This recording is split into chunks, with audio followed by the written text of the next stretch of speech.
Gamit ang fishing expedition technique, nakabingwit po ng ebidensya itong mga Duterte haters, lalo na yung Committee on Justice ng House of Representatives dito sa Commission on Audit, dahil nga naglabas ng report ang COA na sinasabi nga na dapat daw magbalik na ng pera yung Office of the Vice President dun sa confidential funds dahil hindi nila inaprubahan yung appeal ng OVP tungkol dun sa liquidation ng confidential funds.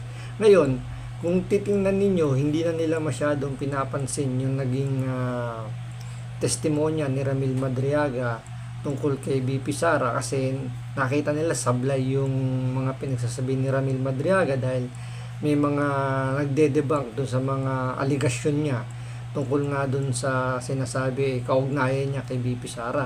So dito na sila ngayon nagpo-focus at talagang gatas na gatas nila yung COA report na pati itong mainstream media ay talagang halos inaaraw-araw na yung balita at talagang dinidiin nila na kailangan na magbalik ng pera si BP Sara at ang kanyang mga kasamaan sa OVP dahil nga dun sa COA report na hindi nga inaprubahan yung kanyang appeal o yung kanyang yung appeal nga dun sa kanyang liquidation sa confidential funds. So ito panoorin po natin kung ano ba itong nangyayari dito sa COA report na talagang ginagatasan ngayon ng mga Duterte haters. Pero syempre bago ang lahat, kung hindi ka pa nakasubscribe sa Makapili TV, baka naman pwedeng pindot po muna yung subscribe button at the same time palike na rin po ng video, wala naman pong bayad yan, kaya pindot na. So ito panoorin po natin. Pinasasauli ng COA kay Vice President Sara Duterte ang nasa 375 million pesos na confidential funds. Live mula sa Batasang Pambansa, nangunguna sa balita si News 5 House Correspondent Marian Enriquez. Marian, bukod pa ba ito dun sa naunang 73 million na pinasasauli rin ng COA? Yes, Jiggy, tama ka nga dyan.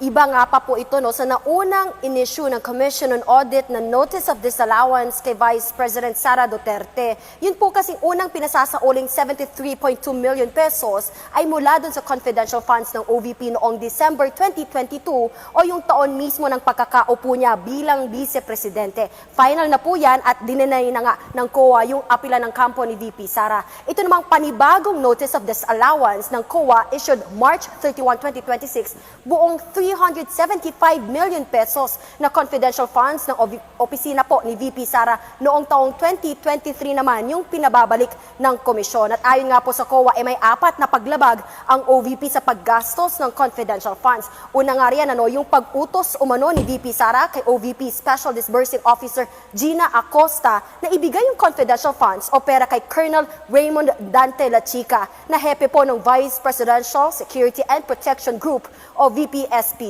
Base nga ito doon sa naging pagdinig noon ng House Committee on Good Government at sa ilalim ng Joint Circular Number 2015-01 GIGI, hindi maaaring ilipat sa hindi otorisadong opisyal yung paghawak o pag-disburse ng confidential funds. Pangalawa, hindi nag-comply o naipasa ng maayos ng OVP yung mga hinihinging dokumento para sagutin yung mga pinuna doon sa Audit Observation Memorandum o AOM. Nasa 62 million pesos yung ginamit umano para sa payment of rewards, pero giit ng COA, hindi sapat yung binigay ng mga dokumento ng OVP. Wala raw kasing patunay na naging matagumpay yung information gathering o surveillance activities na may kinalaman doon sa kanilang confidential operations. Gumastos din daw, JG, ng 199 million pesos yung opisina nga ni Vice President Sara Duterte sa pagbili po ng mga supplies o medical at food aid, pero acknowledgement receipts lang daw yung kanilang naipakita. Git nga ng COA, dapat may masuportahan ito na iba pang patunay gaya nga po ng official receipts o sales invoice para matiyak na valid yung pagbili. Marian, bukod kay VP Sara, sino yung mga na-issue ng disallowance at pinagsasauli ng pera? Jiggy, bukod nga po kay VP Sara, kabilang doon sa mga persons liable, sina Special Disbursing Officer Gina Acosta, Chief Accountant Julieta Villa del Rey at si Colonel La Chica. Magiging final and executory yung notice of disallowance kung hindi magsusumite ng apela ang kampo ni VP Sara sa loob po ng 6 na buwan. Ibig sabihin, posibleng umabot sa 448 million pesos yung kabuang dapat isauli sa gobyerno ni VP Sara at ng mga sangkot na personalidad. Jiggy. Kung panonoorin mo tong balitan to, kala mo guilty na tong si VP Sara dun sa allegation nila ng korupsyon.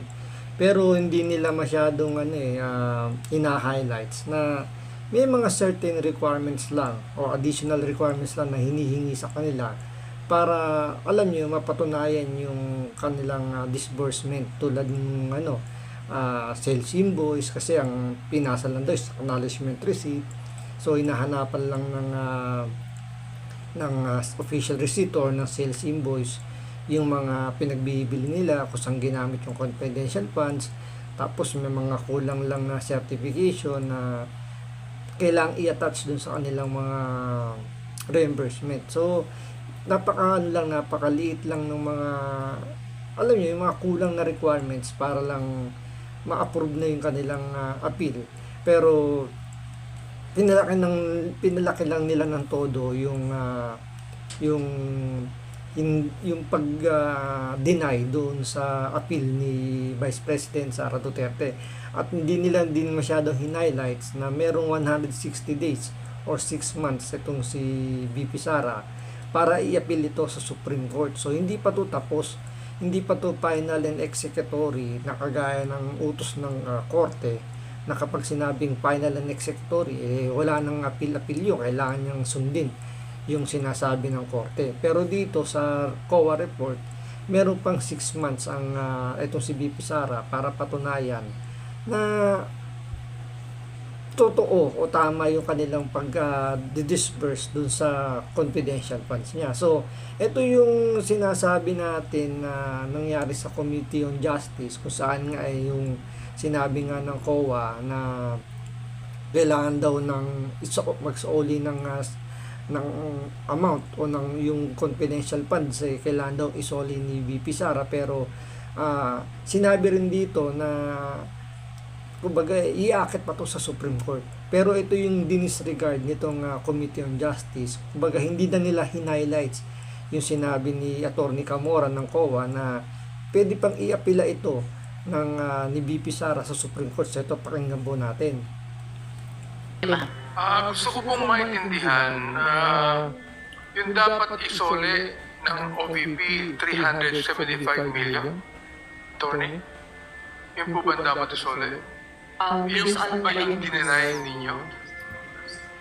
Based on the notice of disallowance. Okay, pero kinakailangan mo nilang sagutin via appeal, right? And afterwards, kinakailangan na ibalik. Kung halimbawa, yung appeal nilang ginawa, dininay nyo naman. Correct? Yes, Madam Chair.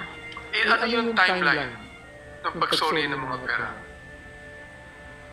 Madam Chair, After the last appeal. Last appeal na ba yun? Yung i-appeal nila? Is that the last appeal? they can resort pa po to, they can resort po to the courts. Ano yun? It's a continuing appeal? Ano ba yun? No, it's not a continuing appeal po. Ano yun? Sa Supreme Court na po. Petition Supreme for... Court na. So, hindi kayo pupunta ng ombudsman para i-demand na ganun. no, Madam Chair. Kayo mismo ang Diba? Hindi yan highlights doon sa balita at hindi rin yan highlights doon sa Committee on Justice nung sinabi ng taga-COA na pwede pang i-appeal yan sa Supreme Court. At yun nga, sinabi rin dito na bakit hindi daw hindi sila nakipag sa ombudsman para kasuhan nga itong si VP Sara.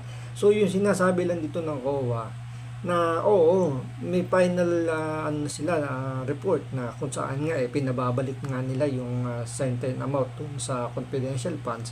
Pero itong mga kumag na congressman gusto kagad agad-agad may balik daw yung pera ng confidential fund. So ngayon itong pagbabalik ba, yung restitution ba ng pera kumbaga yan ba kagad nai-action kagad, may finality ba kagad yan or executory ba kagad yan.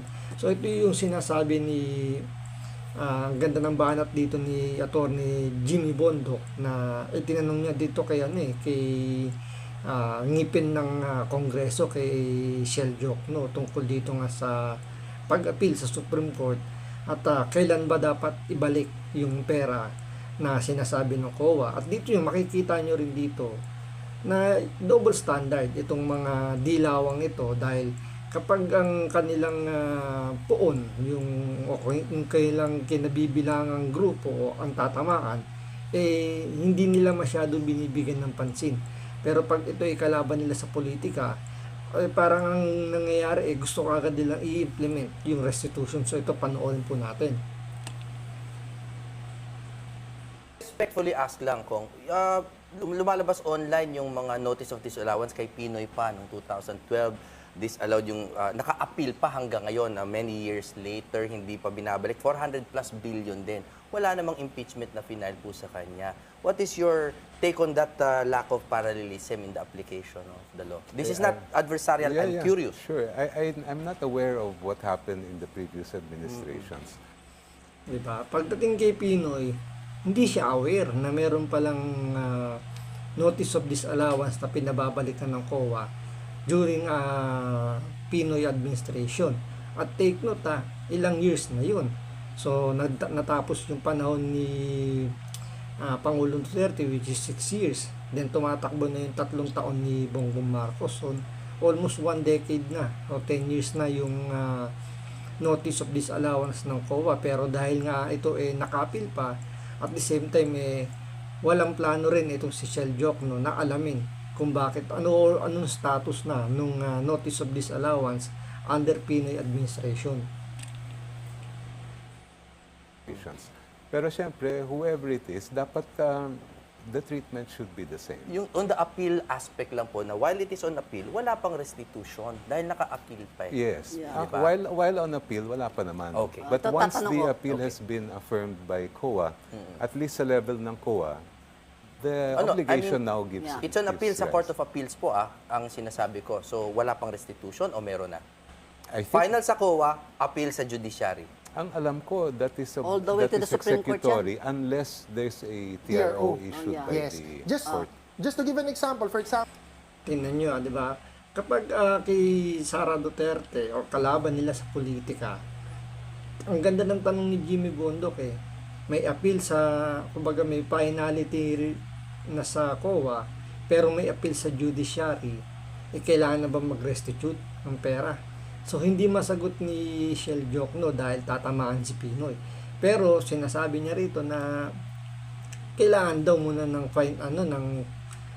parang decision ng korte bago ipatupad yung restitution. So makikita niyo rito yung pagiging double standard.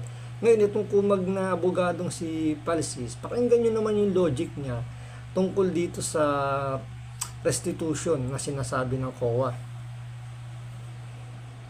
barangay captain, meron siyang COA notice of disallowance. Tapos nag-retire na si kapitan, gusto niya magpa-appoint Yes. sa civil service. Balik mo na. But he appealed it, nakapending let's say appeal sa Court of Appeals. Pero final na as to the COA, hindi siya ma-appoint. Sa Pero iba, ba't wala pang restitution yung Tingnan niyo yung logic niya, no? Si kapitan daw, merong notice of disallowance sa COA. Tapos nung nag-retire daw, gusto niya magpa-appoint. Bali parang nangyayari, parang haharangin ng civil service.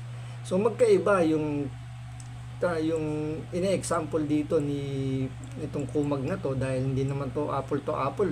So apple to orange ang nangyari, dahil si VP Sara hindi naman i-appoint bilang presidente. Si VP Sara is magiging elected ng taong bayan, so dadaan ng election, so elected official po siya. So hindi niya kailangan dumaan sa civil service, unlike nung sinasabi niyang barangay captain na after mag-retire magpapa-appoint siya. So napakalino ng nagpapa-appoint kaysa dun sa i-elect ng tao. So walang kinalaman yung sinasabi niyang restitution pagdating dito sa kay VP Sara, dahil si VP Sara i-elect ng taong bayan at hindi i-appoint ng taong bayan. So magkaiba po yun, pero yun nga, base na rin po rito, hindi pa final and executory yung sinabi ng COA. So meron pang appeal si BP Sara, at kahit ang ombudsman hindi kayang kasuhan si BP Sara kasi nga i-appeal pa sa Supreme Court yung notice of disallowance, at doon kailangan niya lang ipasa yung mga requirements na hinahanap sa kanya ng COA para maklear na. So hanggang dito lang po muna. Maraming salamat po sa panonood. Ingat po kayo lagi. God bless.